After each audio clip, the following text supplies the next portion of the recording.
أهلا وسهلا بيكم جميعا في استوديو كريم لتحليل مباريات الزمالك والأهلي في الدوري المصري. والنهاردة ميعادنا مع قمة مبكرة. نادي الزمالك بيقابل متصدر الدوري النادي المصري اللي بيملك كرة ممتعة ولاعيبة عندها مهارة كبيرة.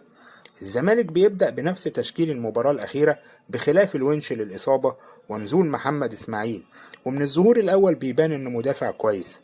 النهاردة فيريرا بيبدأ اللقاء إنه بيقدم ناصر ماهر للضغط على ديفنس النادي المصري مع عدي الدباغ، وبيخلي بيزيرا وآدم كايد يضموا على نص الملعب مع عبد الله السعيد زي ستارة كده ورا الاتنين مهاجمين، وبكده الزمالك بيضغط بخمس لاعبين.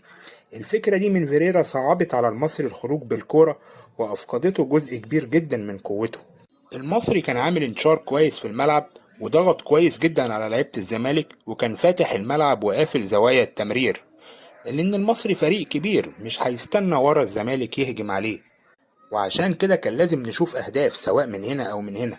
ولكن الزمالك طبعا بيمتلك لعيبة سريعة في خط الهجوم، فده سلاح ذو حدين، يا إما المصري يجيب أهداف بانتشاره وفتحانه للملعب، يا إما الزمالك يخطف بمرتدة. استغل كمان الزمالك مهارة خوان بيزيرا، وأعتقد كمان إن ناصر ماهر هو كلمة السر النهاردة، لأنه كان بيمتاز بعدم مركزية وطاير في الجناب، ودايما كان بيبقى فاضي وسط دفاع النادي المصري في كتير من الأوقات بيلعب مهاجم تاني جنب عدي الدباغ.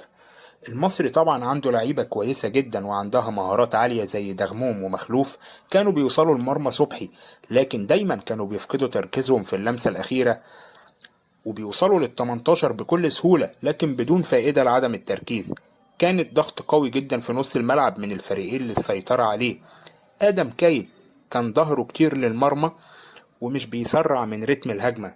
الصراحة المصري عمل مباراة كبيرة النهاردة وقفل زوايا التمرير على اللعيبة، وما كانش بيضغط على خط الظهر من أول الهجمة علشان عارف إن الزمالك لو عدى ووصل لدايرة السنتر بيكون خطير في الهجوم.